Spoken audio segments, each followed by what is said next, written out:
ഈശോ മിശിഹായ്ക്ക് സ്തുതിയായിരിക്കട്ടെ. ഇപ്പോഴും എപ്പോഴും സ്തുതിയായിരിക്കട്ടെ. ഈശോയിൽ ഏറ്റവും സ്നേഹിക്കപ്പെടുന്ന എൻ്റെ പ്രിയ കുട്ടികളെ, വീണ്ടും ഒരു ദിവസം നമ്മളെ നല്ല ദൈവം ഒന്നിച്ച് ചേർത്തിരിക്കുകയാണ് അല്ലേ? നമ്മൾക്ക് നന്ദി പറയാം. നല്ല ദൈവത്തിൻ്റെ നിരന്തരമായി നമ്മളിൽ ചൊരിഞ്ഞുകൊണ്ടിരിക്കുന്ന അനുഗ്രഹങ്ങൾക്കെല്ലാം നമുക്ക് നന്ദി പറയാം അല്ലേ? പ്രിയ കുട്ടികളെ, നമ്മൾ 10ാം ക്ലാസ്സിൻ്റെ പാഠങ്ങളിലൂടെ ഇങ്ങനെ സഞ്ചരിച്ച് വരികയാണ് നമ്മളല്ലേ. നമ്മളിപ്പോൾ ഏകദേശം 14ാമത്തെ പാഠത്തിലെത്തി നിൽക്കുന്നു. 13ാമത്തെ പാഠം നമ്മൾ കഴിഞ്ഞ 2 ആഴ്ചകളിലായി കാണുകയുണ്ടായി. നിങ്ങൾക്കറിയാം 15 പാഠമാണ് നമ്മൾക്ക് പഠിക്കേണ്ടതെന്നറിയാം. വളരെ പെട്ടെന്ന് തന്നെ നിങ്ങൾ 13 പാഠങ്ങൾ പഠിച്ച് നിങ്ങളുടെ ഹോംവർക്കുകളൊക്കെ നിങ്ങളുടെ അധ്യാപകർക്ക് അയച്ചു കൊടുക്കുന്നതായി എനിക്ക് കാണാൻ സാധിക്കുന്നുണ്ട്. നിങ്ങളുടെ നല്ല പ്രവർത്തനങ്ങൾക്ക് ദൈവം അനുഗ്രഹം ചൊരിയട്ടെ. അതുപോലെ തന്നെ നിങ്ങൾ സ്കൂളിലെ പാഠ്യവിഷയങ്ങളോടൊപ്പം മതബോധനത്തിനും ഇവിടെ സാർ പറയുന്ന കാര്യങ്ങൾക്കൊക്കെ ഊന്നൽ കൊടുക്കുന്നത് കാണുമ്പോൾ സത്യത്തിൽ വളരെയേറെ സന്തോഷമുണ്ട്. പ്രിയ കുട്ടികളെ, നമ്മൾ കഴിഞ്ഞ 2 ആഴ്ചകളിലായി കണ്ടത് 13ാമത്തെ പാഠമാണെന്ന് നമ്മളിപ്പോൾ പറഞ്ഞു. നമ്മൾക്ക് എന്താണ് അത് എന്ന് കണ്ടിട്ട് 14ാമത്തെ പാഠത്തിലേക്ക് പോകാമല്ലേ? ആർക്ക് പറയാം എന്തായിരുന്നു നമ്മുടെ 13ാമത്തെ പാഠത്തിൻ്റെ ഹെഡിങ്? എന്തായിരുന്നു? പ്രേക്ഷിത പ്രവർത്തനം സമർപ്പിത ജീവിതത്തിലൂടെ അല്ലേ? വളരെ നല്ലത്, വെരി ഗുഡ്. നിങ്ങൾ പഠിച്ചു എന്ന് ഞാൻ മനസ്സിലാക്കുകയാണ്. പ്രേക്ഷിത പ്രവർത്തനം സമർപ്പിത ജീവിതത്തിലൂടെ 1ാമത്തെ പാഠം മുതൽ സഭ സ്വഭാവത്താലെ പ്രേക്ഷിതയാണ് എന്ന 1ാമത്തെ പാഠം മുതൽ നമ്മൾ 13ാമത്തെ പാഠം വരെ കണ്ടത് പ്രേക്ഷിത പ്രവർത്തനത്തിന് കൊടുക്കേണ്ട ഊന്നൽ, സഭയുടെ പ്രേക്ഷിത പ്രവർത്തന ദൗത്യം, വിശ്വാസ സമൂഹത്തിൻ്റെ പ്രേക്ഷിത പ്രവർത്തന ദൗത്യം, വിശുദ്ധാത്മാക്കൾ സഭയിൽ ജീവിച്ചിരുന്ന വിശുദ്ധാത്മാക്കളുടെ പ്രേക്ഷിത പ്രവർത്തന ദൗത്യം, അതിനു മുമ്പ് നമ്മൾ കണ്ടത് അപ്പസ്തോലന്മാരുടെ പ്രേക്ഷിത പ്രവർത്തന ദൗത്യം, ഏറ്റവും ആദ്യം നമ്മൾ കണ്ടത് ആദിമ ക്രൈസ്തവ സമൂഹത്തിൻ്റെ പ്രേക്ഷിത പ്രവർത്തന ദൗത്യം. ഇതൊക്കെയാണ് നമ്മൾ കണ്ടുവന്നത് അല്ലേ? കഴിഞ്ഞ 3 പാഠങ്ങളിൽ നമ്മൾ കാണുന്നത് വൈദികരുടെ പ്രേക്ഷിത പ്രവർത്തന ദൗത്യം. കഴിഞ്ഞ പാഠത്തിൽ നമ്മൾ കണ്ടത് സന്യസ്തരുടെ പ്രേക്ഷിത പ്രവർത്തന ദൗത്യം. ഇങ്ങനെ നിരന്തരം സഭയിലൂടെ നടക്കുന്ന പ്രേക്ഷിത പ്രവർത്തനങ്ങൾ, അത് ഓരോരുത്തരുടെയും ദൗത്യം, അതിൽ ഓരോരുത്തരുടെയും പങ്കാളിത്തം, ഇതൊക്കെയാണ് നമ്മൾ കണ്ടുവന്നത്. 13ാമത്തെ പാഠത്തിൽ നമ്മൾ 2-3 പോയിന്റുകൾ പഠിച്ചിരുന്നു. നിങ്ങൾ ഓർക്കുന്നുണ്ടോ? ആർക്ക് പറയാം? സമർപ്പിത ജീവിതം സഭയിൽ എന്നതാണ് 1ാമത്തെ ഹെഡിങ് ആയിട്ട് നമ്മൾ പഠിച്ചത് അല്ലേ? സമർപ്പിത ജീവിതം സഭയിൽ എന്ന ആ ഹെഡിങ് നമ്മൾ ഓർക്കുമ്പോൾ നമ്മൾ എന്താണ് നമ്മളുടെ ഉള്ളിലേക്ക് വരേണ്ടത്? AD 3ാം നൂറ്റാണ്ടിലാണ് സന്യാസം ക്രിസ്തു മതത്തിലേക്ക് കടന്നു വന്നത് എന്നുള്ള ചിന്ത നിങ്ങളുടെ മനസ്സിലേക്ക് ഇപ്പോൾ കൊണ്ടുവരിക. AD 3ാം നൂറ്റാണ്ടിൽ. അതുപോലെ തന്നെ ക്രൈസ്തവ സന്യാസത്തിൻ്റെ പിള്ളത്തൊട്ടിൽ ഈജിപ്ത് ആയിരുന്നു എന്ന് നമ്മൾ പഠിച്ചു അല്ലേ? നിങ്ങൾ ഓർക്കുന്നുണ്ടോ? ആരായിരുന്നു ഏകാന്തവാസ സന്യാസത്തിൻ്റെ പിതാവ്? സാർ ചോദ്യം ചോദിക്കട്ടെ നിങ്ങളോട്. ആരായിരുന്നു? അവരൊക്കെ പറഞ്ഞേ. വിശുദ്ധ അന്തോണീസ് ആയിരുന്നു ഏകാന്തവാസ സന്യാസത്തിൻ്റെ പിതാവ്. ഇതൊക്കെയാണ് നമ്മൾ സമർപ്പിത ജീവിതം സഭയിൽ ആരംഭിച്ചതിനെക്കുറിച്ചൊക്കെ പഠിച്ചത് അല്ലേ? പിന്നെ നമ്മൾ കണ്ടത് സമർപ്പിത ജീവിതത്തിൻ്റെ സാരാംശത്തെക്കുറിച്ച് നമ്മൾ കണ്ടു. സമർപ്പിത ജീവിതത്തിലേക്ക് വിളിക്കപ്പെട്ടിരിക്കുന്നവരെല്ലാം ക്രിസ്തുവിൻ്റെ ബലി പൂർത്തിയാക്കാൻ വേണ്ടി വിളിക്കപ്പെട്ടവരാണ്, അല്ലെങ്കിൽ അത് സഭയിലൂടെ തുടരാൻ, സമൂഹത്തിലൂടെ തുടരാൻ വേണ്ടി വിളിക്കപ്പെട്ടവരാണ് എന്ന് നമ്മൾ കാണുകയുണ്ടായി. അതുപോലെ തന്നെ ഓരോരുത്തരെയും വിളിച്ചിരിക്കുന്നത് ക്രിസ്തുവിൻ്റെ ബലിയിലേക്ക് ചേർത്ത് വെക്കാനും, അല്ലെങ്കിൽ സ്വന്തം ജീവൻ തന്നെ ത്യാഗം ചെയ്യാനും സന്നദ്ധരായിട്ടാണ് ഈ സമർപ്പിതരെല്ലാം സമർപ്പിതരായി മാറിയതും സമർപ്പിതർ വ്രതം സ്വീകരിച്ചതും എന്നൊക്കെ നമ്മൾ കാണുകയുണ്ടായി. അതാണ് അതിൻ്റെ സാരാംശം. അതിനുശേഷം നമ്മൾ കണ്ടത് 3 വ്രതങ്ങളെക്കുറിച്ച് നമ്മൾ പഠിക്കുകയുണ്ടായി. ഏതൊക്കെയായിരുന്നു ആ വ്രതം? ഓർത്തു നോക്കൂ നിങ്ങൾ. അനുസരണം, ദാരിദ്ര്യം, ബ്രഹ്മചര്യം. ഈ 3 വ്രതങ്ങളാണ് സമർപ്പിതർ സ്വീകരിക്കുന്നതും അവർ അത് കാത്തു സൂക്ഷിക്കുന്നതും എന്ന് നമ്മൾ കാണുകയുണ്ടായി. അവസാനമായി നമ്മൾ 13ാമത്തെ പാഠത്തിൽ കണ്ടത് സമർപ്പിതരുടെ പ്രേക്ഷിതത്വത്തെക്കുറിച്ചാണ്. ഏതെല്ലാം മാർഗത്തിലൂടെയാണ് അവർ പ്രേക്ഷിത പ്രവർത്തനം സഭയിലും സമൂഹത്തിലും നൽകുന്നത് എന്ന് ഒത്തിരിയേറെ ഉദാഹരണങ്ങൾ പറഞ്ഞ് നമ്മൾ കാണുകയുണ്ടായി. നമ്മൾ ഒത്തിരി വിശുദ്ധാത്മാക്കളെ സാമൂഹ്യ സേവനവും പ്രേക്ഷിത പ്രവർത്തനവും ഒക്കെ സഭയിലും സമൂഹത്തിലും നടത്തിയവരെയൊക്കെ കാണുകയുണ്ടായി. അത് പറഞ്ഞു വന്നപ്പോൾ നമ്മൾ വിശുദ്ധ ചാവറ കുര്യാക്കോസ് ഏലിയാസ് അച്ഛനെയും വിശുദ്ധ അൽഫോൻസാമയെയും അതുപോലെ തന്നെ വിശുദ്ധ മദർ തെരേസയും എല്ലാം പരാമർശിച്ചത് പോയത് നിങ്ങളുടെ മനസ്സിലേക്ക് ഇപ്പോൾ വരുന്നു എന്ന് ഞാൻ കരുതുകയാണ്. അപ്പോൾ ഇതാണ് നമ്മൾ 13ാമത്തെ പാഠത്തിൽ കണ്ടത്. പ്രിയ കുട്ടികളെ, നമ്മൾ 14ാമത്തെ പാഠത്തിൽ എത്തി നിൽക്കുമ്പോൾ ഈ 13 അധ്യായങ്ങൾ പഠിച്ചതിൻ്റെയും ഇനി വരാൻ പോകുന്ന 2 അധ്യായങ്ങളുടെയും ആകെത്തുക എന്ന് വേണമെങ്കിൽ നമ്മൾക്ക് ഈ 14-ാമത്തെ പാഠത്തിൽ പഠിക്കാം. എന്താണോ നമ്മളോട് സഭ പറയാൻ ഉദ്ദേശിച്ചത് അത് തന്നെയാണ് ഈ 14-ാമത്തെ പാഠത്തിൻ്റെ ഹെഡിങ്. അതിങ്ങനെയാണ്: വിശുദ്ധരാകൂ, പ്രേക്ഷിതരാകൂ എന്നുള്ളതാണ് നമ്മളുടെ 14-ാമത്തെ പാഠം. വിശുദ്ധരാകൂ, പ്രേക്ഷിതരാകൂ. ഇത് തന്നെയാണ് ആത്യന്തികമായി സഭ നമ്മളോട് പറയുന്നതും നമ്മൾ ചെയ്യാൻ കടപ്പെട്ടിരിക്കുന്നതുമായ കാര്യമാണ് വിശുദ്ധരാവുക എന്നുള്ളത്. അതിനെക്കുറിച്ച് നമ്മൾ കൂടുതൽ കാര്യങ്ങൾ ഈ പാഠത്തിലൂടെ കാണുകയാണ്. അതിനു മുൻപ് നമ്മൾക്കൊന്ന് പ്രാർത്ഥിച്ച് ഒരുങ്ങാം. എല്ലാവരും കണ്ണുകളടച്ച് എഴുന്നേറ്റ് നിൽക്കുക. നിത്യം പിതാവും പുത്രനും പരിശുദ്ധാത്മാവുമായ ത്രിയേക ദൈവമേ, സഭയിലൂടെയും സമൂഹത്തിലൂടെയും പ്രേക്ഷിത പ്രവർത്തനം നടത്തേണ്ടത് എങ്ങനെയെന്നും അതിൻ്റെ ആവശ്യകതയെക്കുറിച്ചുമെല്ലാം ഞങ്ങളെ പഠിപ്പിച്ചു തന്നതിനെ ഓർത്ത് എന്നോട് ഞങ്ങൾ നന്ദി പറയുകയാണ്. പ്രേക്ഷിത പ്രവർത്തനത്തിൻ്റെ മാർഗങ്ങളെ നീ ഞങ്ങൾക്ക് കാണിച്ചു തന്നു. ഞങ്ങളെ നയിക്കുവാൻ അജപാലകന്മാരെ തന്നു. ഒത്തിരിയേറെ സന്യസ്തരെ, വിശുദ്ധാത്മാക്കളെ എല്ലാം ഞങ്ങളെ നൽകി. അനുദിനം ആധ്യാത്മിക ജീവിതത്തിൽ ഞങ്ങളെ പരിപോഷിപ്പിച്ചുകൊണ്ടിരിക്കുന്ന നിൻ്റെ അനന്തകാരുണ്യത്തെ ഓർത്ത് നിന്നോട് ഞങ്ങൾ നന്ദി പറയുകയാണ്. ഈശോയെ, വിശുദ്ധരാകൂ, പ്രേക്ഷിതരാകൂ എന്നുള്ള ഈ പാഠത്തിലൂടെ ഞങ്ങൾ കടന്നു പോകുമ്പോൾ എന്താണോ ഈ പാഠം അർത്ഥമാക്കുന്നത്, ഉദ്ദേശിക്കുന്നത്, ആ ഒരു വിശുദ്ധിയിലേക്ക് ഞങ്ങളെ നയിക്കുവാൻ പ്രാപ്തരാക്കണമേ. നിൻ്റെ പരിശുദ്ധാത്മാവിനെ അയച്ച് ഞങ്ങളെ നീ ശക്തിപ്പെടുത്തണമേ. അമ്മേ മാതാവേ, സകല വിശുദ്ധരെ, സ്വർഗീയ മധ്യസ്ഥരെ ഞങ്ങൾക്ക് വേണ്ടി പ്രാർത്ഥിക്കണമേ. പിതാവിൻ്റെയും പുത്രൻ്റെയും പരിശുദ്ധാത്മാവിൻ്റെ നാമത്തിൽ ആമേൻ. പ്രിയ കുട്ടികളെ, നമ്മൾക്ക് വേണ്ടി ഇന്ന് നൽകപ്പെടുന്ന വചനം യെശയ്യാ പ്രവാചകൻ്റെ പുസ്തകം 6-ാം അധ്യായം 1 മുതൽ 6 വരെയുള്ള വചനങ്ങളാണ്. എന്താണ് ഈ വചനത്തിലൂടെ നമ്മളോടിന്ന് സംസാരിക്കുന്നത് എന്ന് നമ്മൾക്ക് നോക്കാം. യെശയ്യാ പ്രവാചകൻ്റെ പുസ്തകം 6-ാം അധ്യായം 1 മുതൽ 7 വരെയുള്ള വചനങ്ങൾ.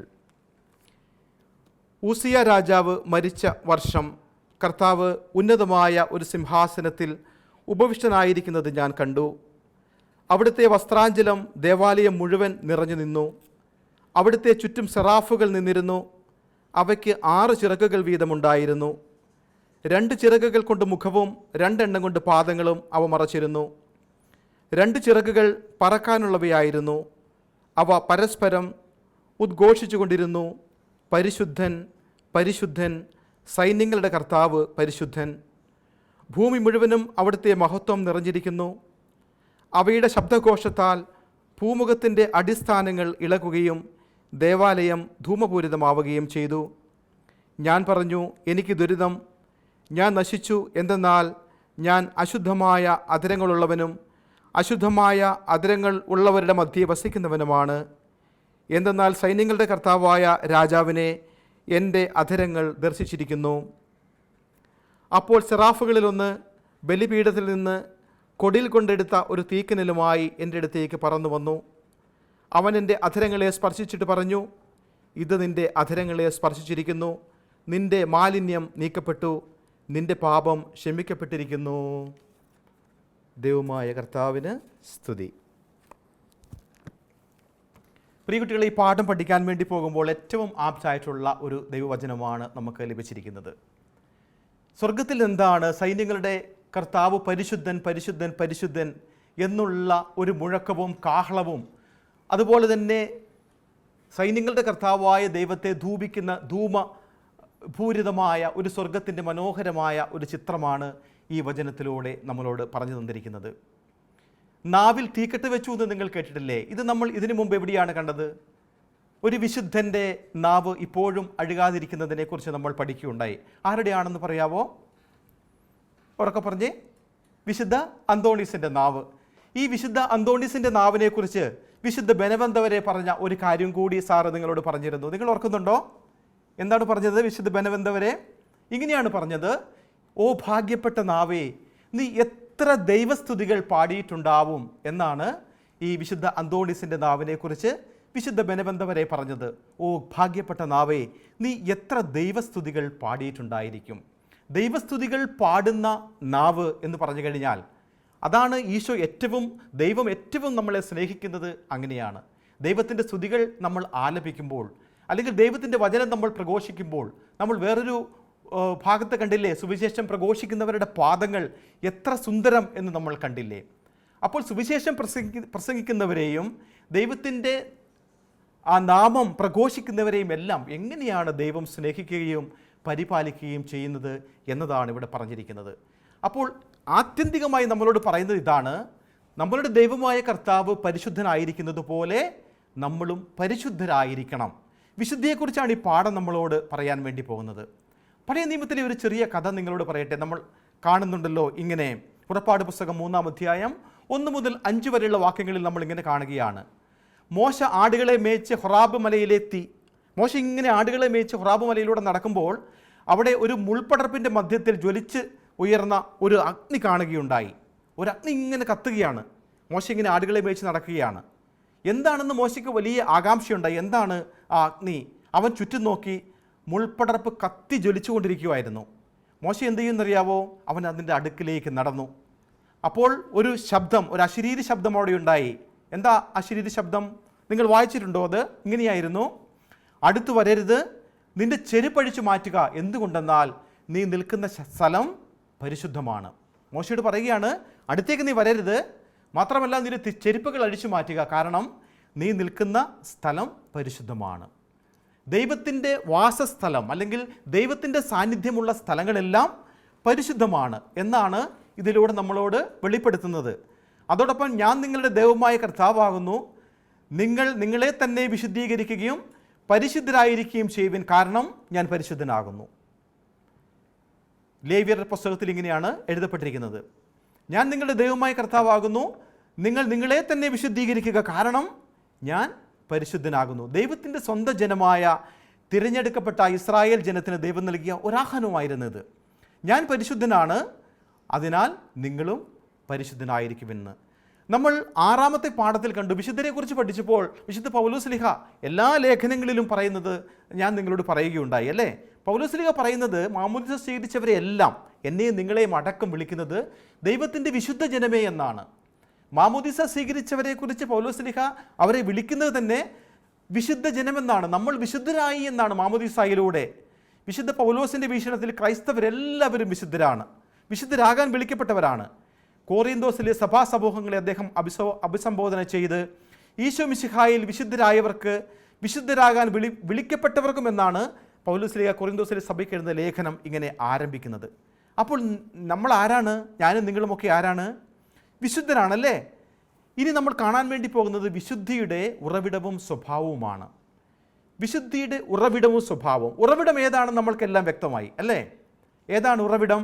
സഭയുടെ ദൗത്യങ്ങളെക്കുറിച്ച് നമ്മൾ പഠിച്ചപ്പോൾ സുവിശേഷ പ്രഘോഷണമാണ് സഭയുടെ അടിസ്ഥാനപരമായ ദൗത്യമെന്ന് പഠിച്ചപ്പോൾ 2-ാം വത്തിക്കാൻ കൗൺസിൽ നമ്മളോട് പറയുകയാണ്, ഈ സുവിശേഷ പ്രഘോഷണ ദൗത്യം ഉറവിട സ്നേഹത്തിൽ നിന്ന് ഒഴുകി വരുന്നു. നിങ്ങൾ ഓർക്കുന്നുണ്ടോ 11-ാമത്തെ പാഠത്തിൽ നമ്മൾ പഠിച്ചത്?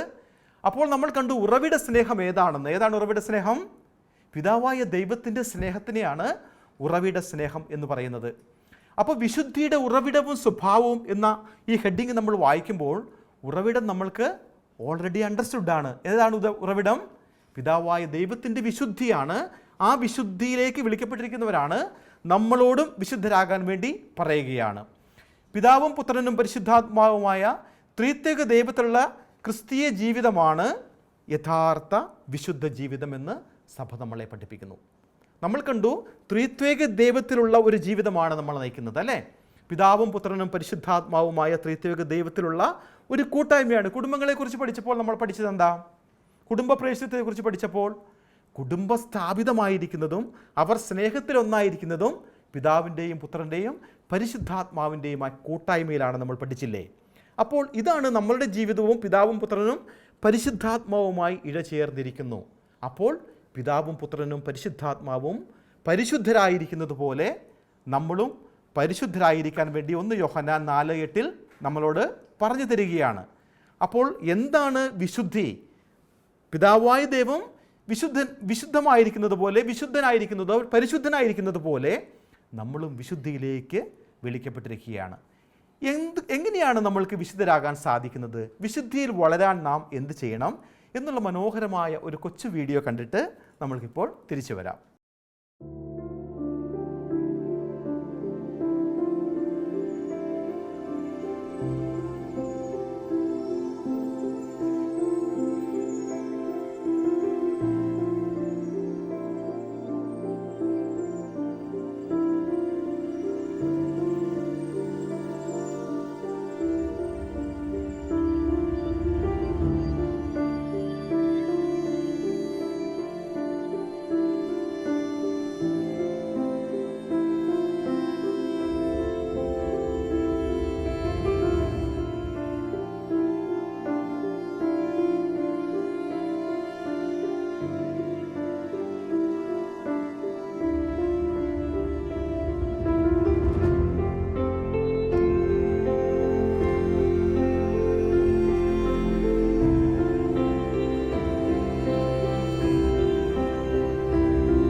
വീഡിയോ നിങ്ങൾ കണ്ടില്ലേ? ഇത് ആരാന്നറിയാവോ നമ്മൾക്ക് ഉപദേശിച്ചു തന്നത്?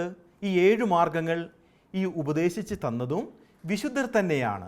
7 കാര്യങ്ങൾ നിങ്ങൾ പാലിക്കുകയാണെങ്കിൽ, ഇന്നു മുതൽ 7 കാര്യങ്ങൾ നിങ്ങൾ പാലിക്കുകയാണെങ്കിൽ ഞാനും നിങ്ങളും വിശുദ്ധരായി മാറും. കാരണം എന്താണ്? നമ്മൾ ഓസ്കാർ വൈൽഡിൻ്റെ ഒരു കൊട്ടേഷൻ സാറ് നിങ്ങളോട് നേരത്തെ പറഞ്ഞിരുന്നു. ആ കൊട്ടേഷൻ ഇങ്ങനെയായിരുന്നു. ഏതാ, നിങ്ങൾ ഓർക്കുന്നുണ്ടോ? Every saint have a past and every sinner have a future. ഓരോ വിശുദ്ധർക്കും ഒരു പഴയ ചരിത്രമുണ്ട്. ഒരുപക്ഷെ ആ ചരിത്രം വിശുദ്ധിയുടെ ചരിത്രമായിരിക്കാൻ സാധ്യതയില്ലാത്ത വിശുദ്ധരുണ്ട്. കാരണം പൗലോസ് ശ്ലീഹായൊക്കെ നമ്മൾ കണ്ടതാണല്ലേ. സാവൂൾ, സഭയെ പീഡിപ്പിച്ച സാവൂളിനെയൊക്കെ നമ്മൾ കണ്ടതാണ്. അതുപോലെയുള്ള ഒത്തിരി ആൾക്കാരുണ്ടായിരുന്നു. അവരുടെയൊക്കെ ആ തെറ്റുകുറ്റങ്ങൾ നിറഞ്ഞ ഒരു ജീവിതത്തിൽ നിന്നാണ് അവർ വിശുദ്ധിയിലേക്ക് വന്നത്. അതുകൊണ്ടാണ് ഓസ്കാർ വൈൽഡ് പറഞ്ഞത് every saint have a past. ഓരോ വിശുദ്ധനും ഓരോ ഭൂതകാലമുണ്ട്. And every sinner have a future. ഓരോ പാപിക്കും ഓരോ ഭാവിയുണ്ട്. ആ ഭാവി, നമ്മളൊക്കെ പാപികളാണെങ്കിൽ നമ്മൾക്കെല്ലാം ഒരു ഫ്യൂച്ചറുണ്ട്. ആ ഫ്യൂച്ചർ വിശുദ്ധനാകാൻ, വിശുദ്ധിയിലേക്കുള്ള വിളിയാണ് എന്ന മനോഹരമായ ഒരു കൊട്ടേഷനാണ് നമ്മൾ കണ്ടത്. അപ്പോൾ വിശുദ്ധരായ പേർ 7 ആൾക്കാർ, 7 വിശുദ്ധാത്മാക്കൾ നമ്മളോട് 7 കാര്യങ്ങൾ പറയുന്നു. ഏതൊക്കെയെന്നറിയാവോ അത്? 1, നിലയ്ക്കാത്ത ആഗ്രഹം നമ്മൾക്കുണ്ടായിരിക്കണം വിശുദ്ധരാകാൻ. ഇത് പറഞ്ഞിരിക്കുന്നത് വിശുദ്ധ തോമസ് അക്വീനസ് ആണ്. നിലയ്ക്കാത്ത ആഗ്രഹം നമ്മൾക്കുണ്ടാകണം. എപ്പോഴും നമ്മൾ ആഗ്രഹിക്കണം, എനിക്കും ഒരു വിശുദ്ധനാകണം, ഒരു വിശുദ്ധയാകണമെന്ന് നിങ്ങൾ എപ്പോഴും ആഗ്രഹിക്കണം. കാരണം എന്താ? 10ാം ക്ലാസ്സിൽ എത്തിക്കുന്ന കുട്ടികളാണ് നിങ്ങൾ. നല്ല ചുറുചുറുക്കുള്ള യുവാക്കളും യുവതികളുമായ കുട്ടികൾ, നിങ്ങൾ എപ്പോഴും ആഗ്രഹിച്ച് പ്രാവർത്തിക്കണം, എനിക്കും ഒരു വിശുദ്ധനാകണം, അല്ലെങ്കിൽ ഒരു വിശുദ്ധയാകാനുള്ള തീഷ്ണമായ ആഗ്രഹമുണ്ടായിരിക്കണം. വിശുദ്ധ ജോസ് മരിയ എസ്ക്രീവ, വിശുദ്ധ ജോസ് മരിയ എസ്ക്രീവ രണ്ടാമത്തെ കാര്യം നമ്മളോട് പറയുന്നത് പുണ്യമായ വായന നമ്മൾക്ക് വേണം. വിശുദ്ധ ഗ്രന്ഥം നമ്മൾ വായിക്കണം, വേദപുസ്തകം വായിക്കണം, വിശുദ്ധരുടെ ജീവചരിത്രം നമ്മൾ വായിക്കണം, നല്ല നല്ല പുസ്തകങ്ങൾ നമ്മൾ വായിക്കണം. ആ പുണ്യമായ വായനയും നമ്മളെ വിശുദ്ധിയിലേക്ക് അടുപ്പിക്കുന്നു എന്ന് പറയുകയാണ്. 3ാമത്തെ കാര്യം നമ്മളോട് പറയുന്നത് വിശുദ്ധ അൽഫോൻസാമയാണ്. അൽഫോൻസാമ പറയുന്നത് പ്രായശ്ചിത്തം ചെയ്യണം. നമ്മളെല്ലാം മനുഷ്യരാണ്, ബലഹീനരാണ്, നമ്മളെല്ലാം പാപങ്ങൾ ചെയ്യും, നമ്മളെല്ലാം കുമ്പസാരിക്കും, അനുതപിച്ച് നമ്മൾ കുമ്പസാരിക്കും. പ്രായശ്ചിത്തം നമ്മൾ നിറവേറ്റണം എന്ന് പറയുകയാണ്. നമ്മൾ പശ്ചാത്താപത്തോടുകൂടി പ്രായശ്ചിത്തം നിറവേറ്റുമ്പോൾ നമ്മൾ വിശുദ്ധിയുടെ ഒരു പടി കൂടി അടുക്കുകയാണ്.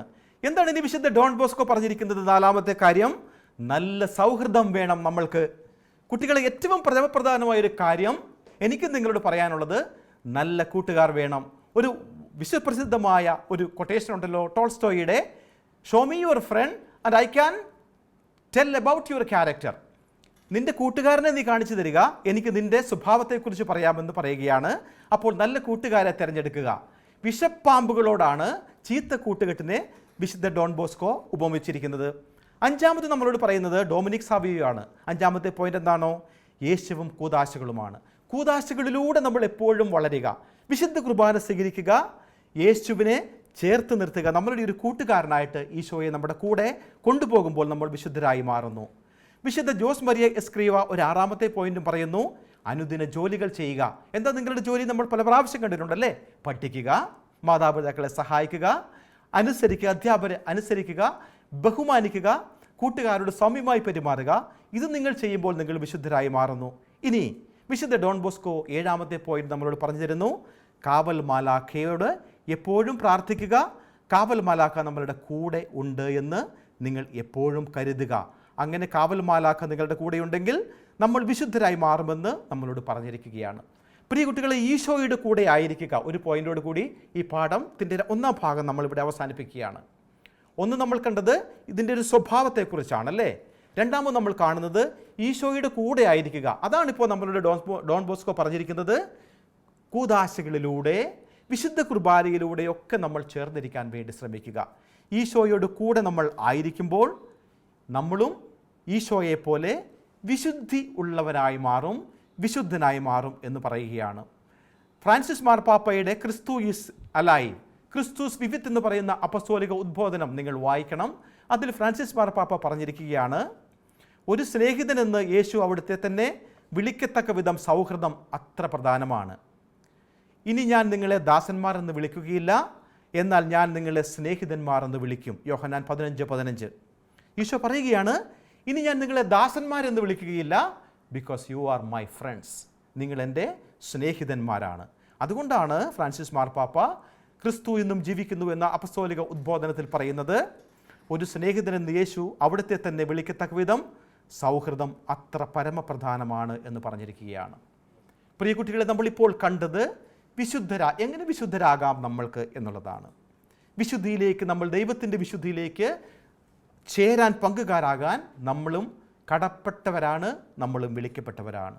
അതുകൊണ്ട് വിശുദ്ധ ജീവിതം നയിക്കുക. നമ്മൾ ഈ കണ്ട 7 മാർഗ്ഗങ്ങൾ, നിങ്ങൾ വീഡിയോയിൽ കണ്ട 7 മാർഗ്ഗങ്ങൾ നിങ്ങൾ ഫോളോ ചെയ്യുക. Definitely you will become saints. നിങ്ങൾ വിശുദ്ധരാകുമെന്നുള്ളത് അവിതർക്കിതമായ കാര്യമാണ്. വിശുദ്ധിയിലേക്ക് നമ്മൾക്ക് നടന്നെടുക്കാം, വിശുദ്ധരായി മാറാം. ഈ ആഴ്ച മുഴുവൻ ധ്യാനിക്കാൻ നമ്മൾക്കിന്ന് നൽകപ്പെടുന്ന വചനം 1 തെസ്സലോനിക്ക 4:3 അതിതാണ്, നിങ്ങളുടെ വിശുദ്ധീകരണമാണ് ദൈവം അഭിലഷിക്കുന്നത് എന്നാണ് ഈ വചനത്തിലൂടെ പറയുന്നത്. ഒരു നിമിഷം നമുക്ക് പ്രാർത്ഥിക്കാം. സ്നേഹം തന്നെയായ ഈശോയെ, എപ്പോഴും അങ്ങയോട് ചേർന്ന് വിശുദ്ധിയിൽ വളരുവാൻ ഞങ്ങളെ സഹായിക്കണമേ എന്ന് നമ്മൾക്ക് പ്രാർത്ഥിക്കാം. ഒരു നല്ല തീരുമാനം ഈ 1-ാമത്തെ ഭാഗത്തിൽ നമ്മൾക്കെടുക്കാം. എൻ്റെ കൂട്ടുകാരുടെ ആവശ്യങ്ങളിൽ സഹായിച്ചുകൊണ്ട് ഈശോയുടെ സ്നേഹത്തിന് സാക്ഷ്യം വഹിക്കും എന്നുള്ള ഒരു നല്ല തീരുമാനമെടുക്കാം. നമ്മൾക്കുണ്ടാകേണ്ട ബോധ്യം ഇതാണ്: മാമോദീസ സ്വീകരിച്ച ഓരോരുത്തരും, ഞാനും നിങ്ങളും എല്ലാം വിശുദ്ധരാകാൻ വിളിക്കപ്പെട്ടവരാണ് എന്നുള്ള ബോധ്യം നമ്മൾക്ക് ഉണ്ടാകണം. മാമോദീസ സ്വീകരിച്ച് നമ്മളെല്ലാം വിശുദ്ധ ഗണമാണെന്നുള്ള ബോധ്യം ഉണ്ടാകണം. 2 ചോദ്യത്തിൻ്റെ ഉത്തരവാണ് നിങ്ങൾ ഹോംവർക്കായിട്ട് ചെയ്യേണ്ടത്. 1, സഭ വിശുദ്ധയും വിശുദ്ധിയിലേക്ക് വെളിപ്പെട്ടുള്ളതുമാണ് എന്ന് പറയാൻ കാരണമെന്ത്? 2, ദൈവം വിശുദ്ധിയുടെ ഉറവിടം നോട്ട് കുറിക്കുക. നിങ്ങൾക്ക് ഈ 1-ാം ഭാഗത്തിൽ ഒരു പ്രവർത്തനം കൂടി ഞാൻ നൽകുകയാണ്. നിങ്ങളെ ഏറ്റവും കൂടുതൽ സ്വാധീനിച്ച ഒരു വിശുദ്ധൻ്റെ അല്ലെങ്കിൽ വിശുദ്ധിയുടെ ജീവചരിത്രം വായിച്ച് നിങ്ങളൊരു നോട്ട് കുറിക്കണം. അത് നിങ്ങളുടെ അധ്യാപകരെ കാണിക്കണം. പ്രിയ കുട്ടികളെ, എന്തൊരു മനോഹരമായ പാഠമാണല്ലേ നമ്മൾ ഇത്രയും നാൾ പഠിച്ച ആ പാഠത്തിൻ്റെയൊക്കെ ഒരു കൺക്ലൂഷൻ എന്ന് വേണമെങ്കിൽ പറയാം. വിശുദ്ധിയിലേക്ക് വിളിക്കപ്പെട്ടവരാണ് നമ്മൾ വിശുദ്ധരാകാൻ വേണ്ടി വിളിക്കപ്പെട്ടവരാണ് നമ്മൾ. ആ വിശുദ്ധിയിലേക്ക് നമ്മൾക്ക് നടന്നെടുക്കാം, വചനത്തിൽ ആഴപ്പെടാം, ഈശോയെ സ്നേഹിക്കാം, കൂദാശകളിലും വിശുദ്ധ കുർബാനയിലും എല്ലാം സജീവമായി പങ്കുകൊള്ളാം. അല്ലേ? പ്രതിജ്ഞ എടുത്തില്ലേ നിങ്ങൾ? വീണ്ടും ഒരു ദിവസം കൂടി നല്ല ദൈവം നമ്മളെ വീണ്ടും കണ്ടുമുട്ടിക്കാൻ ഇടവരുത്തട്ടെ. ഈശോ മിശിഹായ്ക്ക് സ്തുതിയായിരിക്കട്ടെ.